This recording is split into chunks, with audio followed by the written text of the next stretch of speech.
Tinokukwazisai muri yeZimbabwe kusangana kwatiri kuita nhasi rimwe zuva. Mazuva amire kufamba.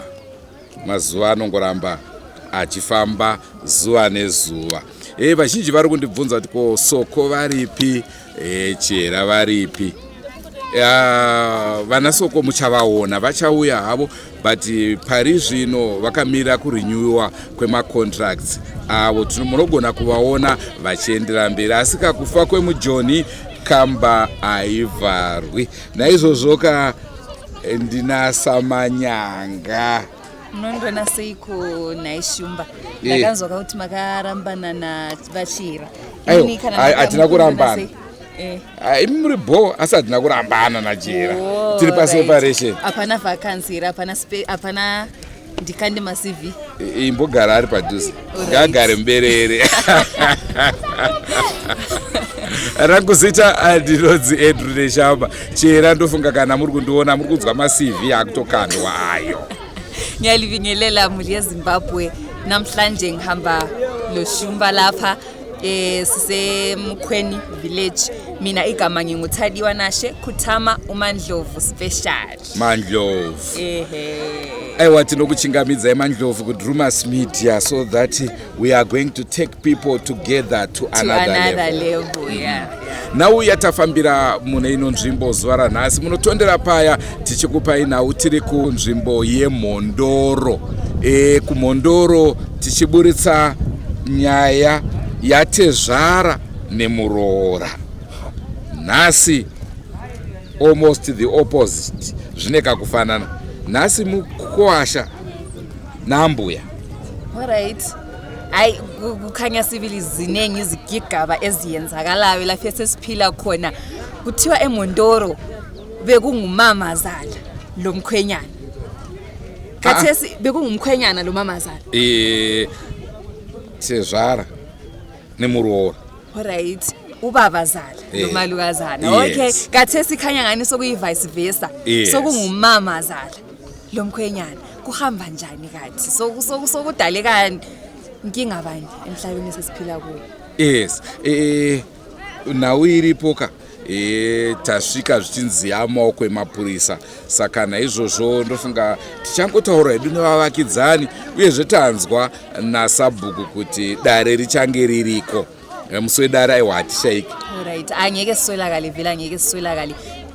Indaba yangikhona khanya ngani amapolisa aseyithethe isezandleni zabo kodwa khanya kusazoba ledala elizaba khona lapha ku village ley thina singeke siswelakale asingeke siswelakale siyabe sikho nendaweni. Nasi uno regai tikupei vagari venzvimbo ino wambotiudza utungamiri nema neighbors katiudza kuti chii chakatora nzvimbo.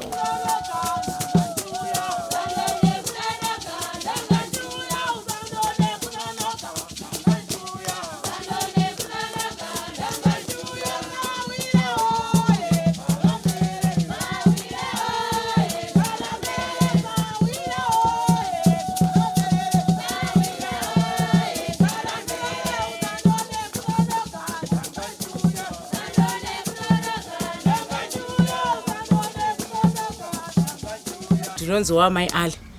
Ndiri mupurisa waSabhuku Chimombe kuno kwa Chief Chinamora mukwene village.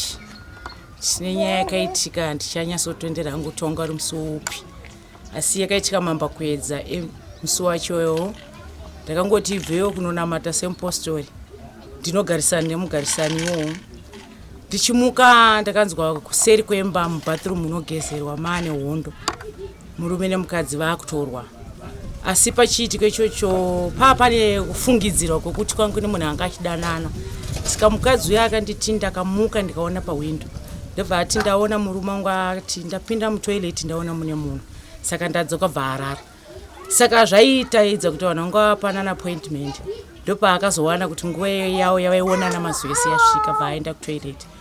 Asvika kutoilet kwe mukadzi akaona murume achinyasovhura dhori mutoilet bva mutoilet abuda. Saka mukadzi akati ndidzokere kunorara since murume wangu anozondibvunza kuti pawindo wanga uchiitei. Ndakusangana nemukadzi mushure mechiitiko chekuti anga abata murume wake naAmbuya kwakaroora muramu kwakaroora munin'ina womurume wake munzvimbo yeNemukuwasha. hazvina 30 meters kubva tikagarisa, ndofunga 15 meters kubva pane imwe imba tichienda pane imwe imba magarisirana takaita nzvimbo ino. Ndakamuka kuseni ikoko, vanhu vakurwa, ndichibuda ndakaona munhu achitiza kumhanya anga achirohwa, anova ndoambuya vairohwa nemuridzi womurume.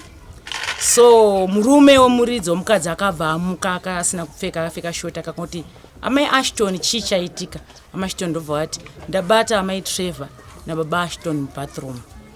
Murume uya akabva ati tsano chii tsano, haana kudaira, achibvunza mukuwasha wake. Akabva adzokera kumba kunopfeka hembe. Ndo chimiro chakaitika mukati menzvimbo yatiri. Murume uya adzoka kunopfeka hembe, akabva azouya abva akuda kurwa nemukuwasha. Ndakabva ndati kwete, hazvichatenderera ndiri dare rasabhuku.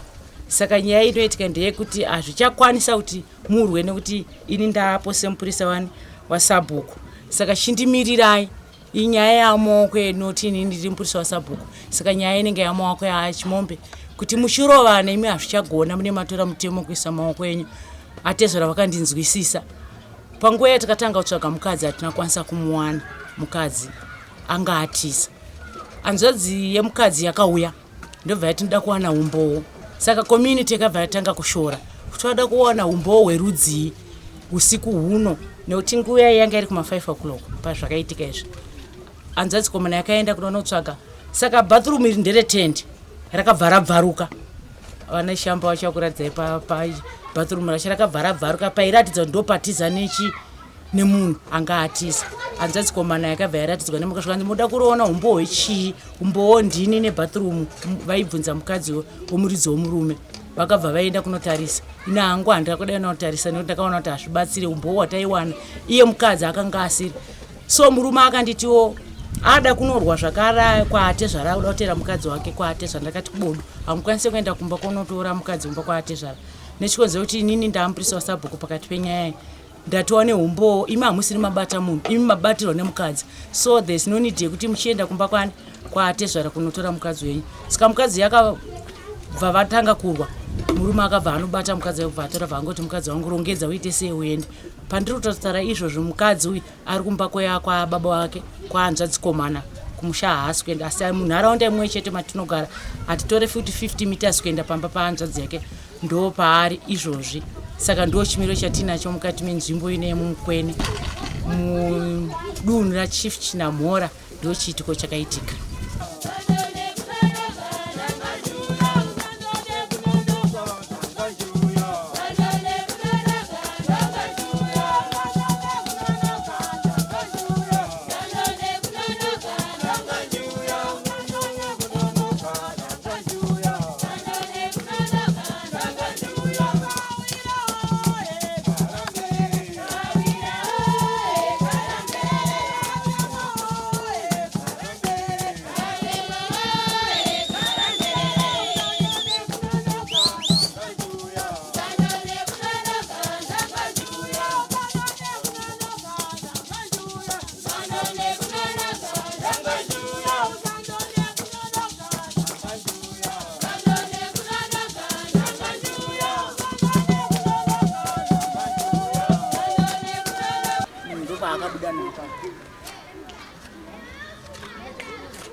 Mukadzi aiona zvaitika nepawindo iro, murume aipinda toilet iyi.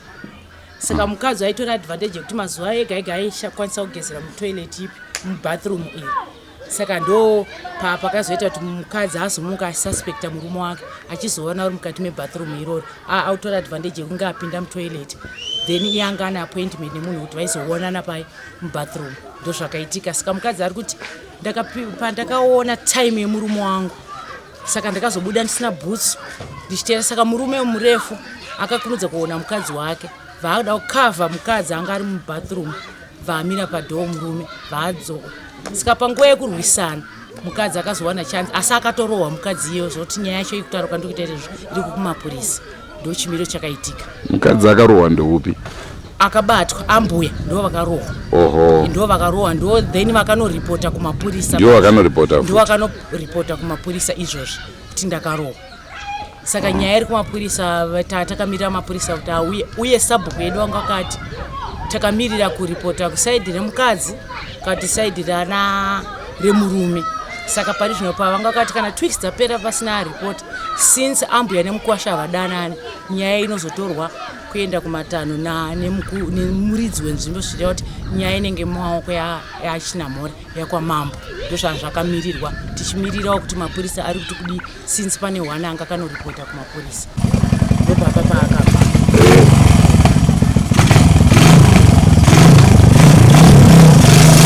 Enzo Shumba.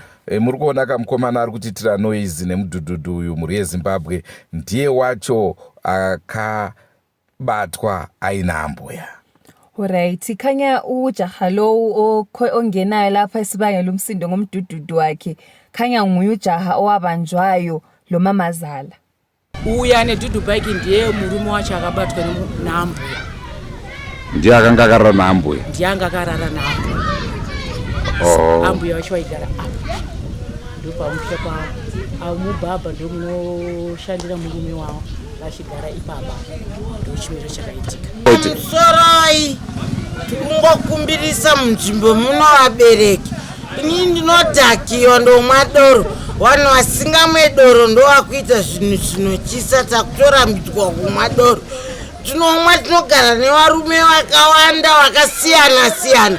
Asi handimbofanira kuziva nemumwe wangu nerudo nemudiwa wangu kuti shamwari I love you panoti I love you zvinoita kuti ndibude inini mumba mangu kuenda kunosangana nemurume anasiya mukadzi wakaenda siya murume wangu. What does that mean?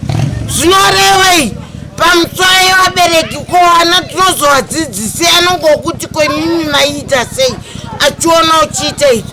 Ndikukumbirawo kuvabereki nevanhu vese vakuru kuti zvinhu izvi zvakaipa chakaipa bheta kuti shamwari handichakwanisa kugarisana newe wongogara waita sei waenda pane kuti uite mashiripiti mukati memusha memunhu. Buda uende kuti ni hadikwane ndapedzawo taurai.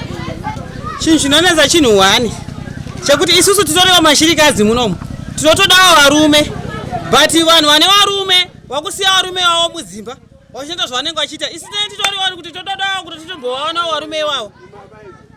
Saka dai varume ivavo vachiita sei vachiuya kwatiri isusu kutoti vaende kune munhu ane mukadzi wake chichi. Isi todawo varume isu titoriwo mashirikadziwo titodawo kutoti totozvidawo zvinoitwa izvozvo. Ndakati toda kunzwa kakuti nekuti uyu mwana wenyu handiti saka tichida kunzwa kuti imimi zvakaitwawo nemwana munoti kudii nazvo. Aiwa zvese tinga ndikuda kutaura mwanangu ine handirambe ndiri mutoko zviri mumwoyo mangu kuti nditsanangure zviri mumwoyo mangu handikwanisi hasha dzacho dzakatonyanya ndaperera ipapo mwanangu. Alright. Uyu mwana wangu iwa amai ava mabhama inini wangu asi nezvikaitika zvacho inini handifare nazvo.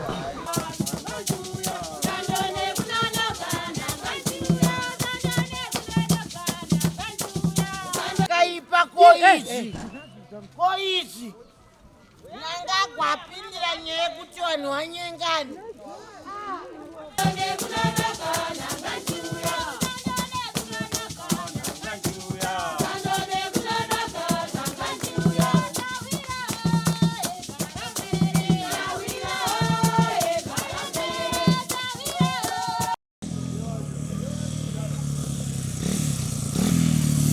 Titsanangure kuti tinotanga neutungamiri tozosvika panyaya tiri kuya kwamuri uyezve tiri kuda saka tobva tangotaura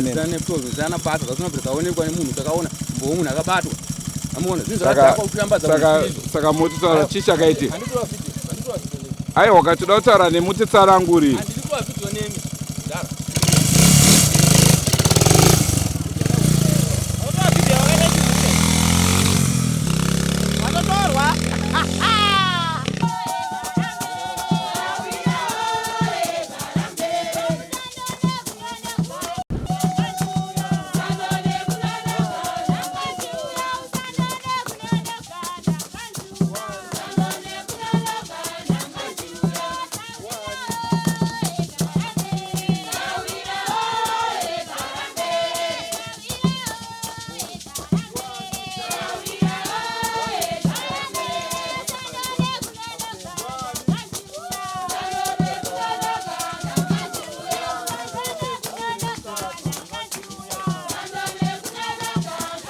chiitiko ichi chakatishamisawo zvinotosodesa nesuwo titakurira muno muarea saka mukaona zvaakuitika izvi kuti Ambuya neMUKUWASHA nobatiwa vachipwanya zvimabathroom isusuwo tine vana kamuno wati kure saka zvinozobuda sei mangwana ipapo kuti tichizvionawo isusuwo tinokumbirisa chose kuti inyaya yekuti inyaya inotaurwa tinana chief tinana sabuka tinawo mudunhu materi muno saka ndakazvikondema totally ndimatete emunhu taura iyo ndotaura china ndiripo ndakazokudziwa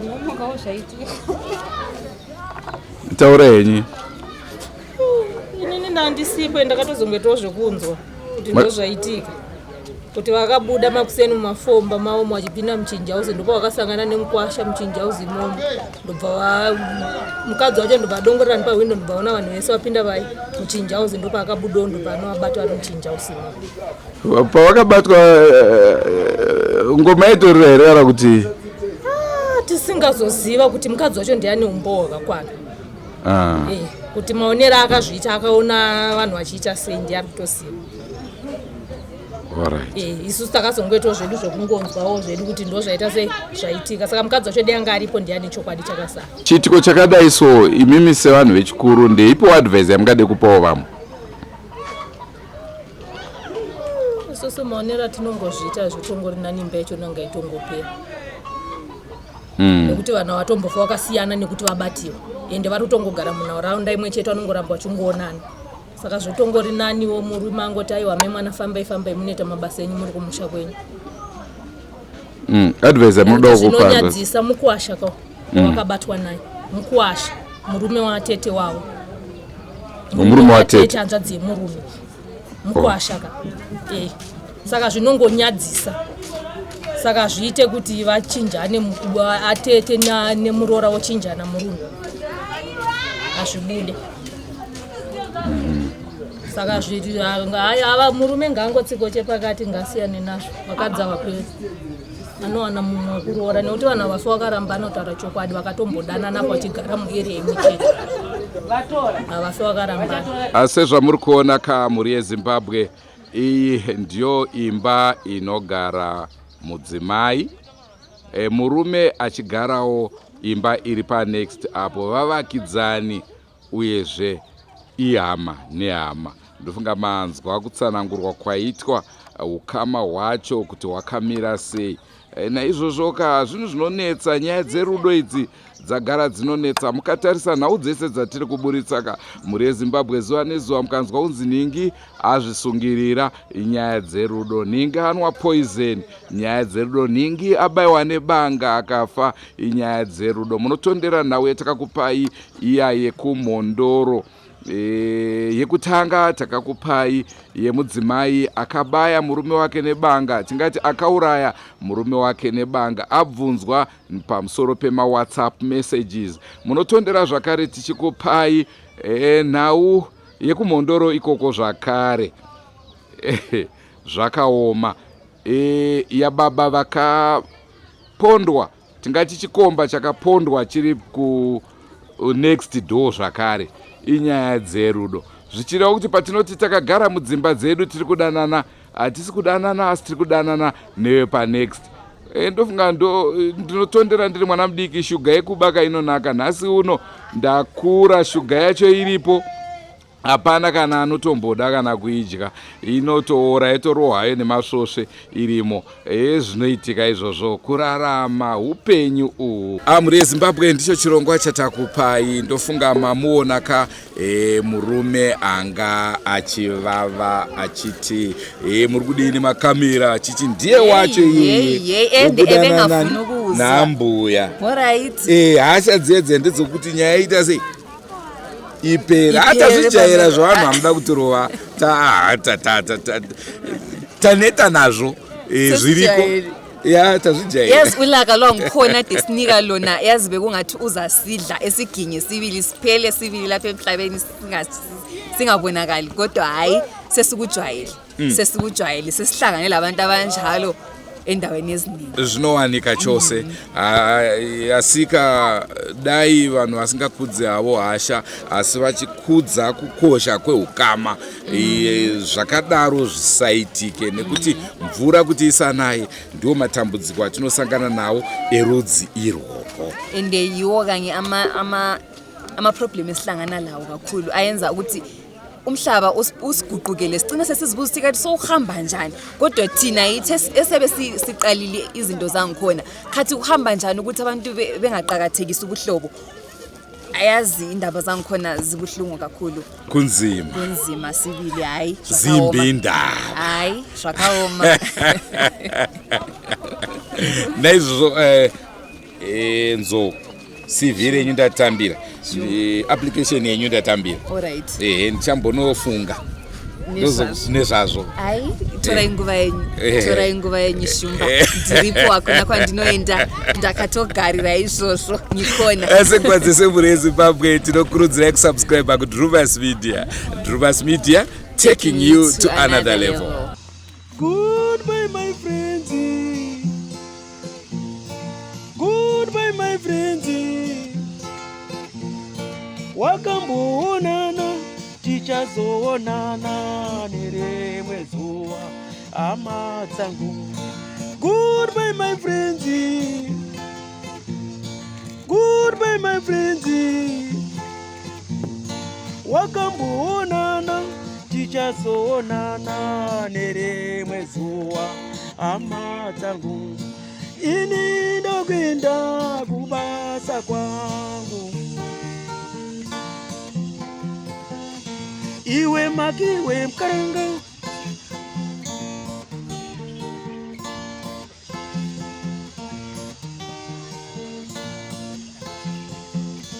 Iwe makiwe mkaranga.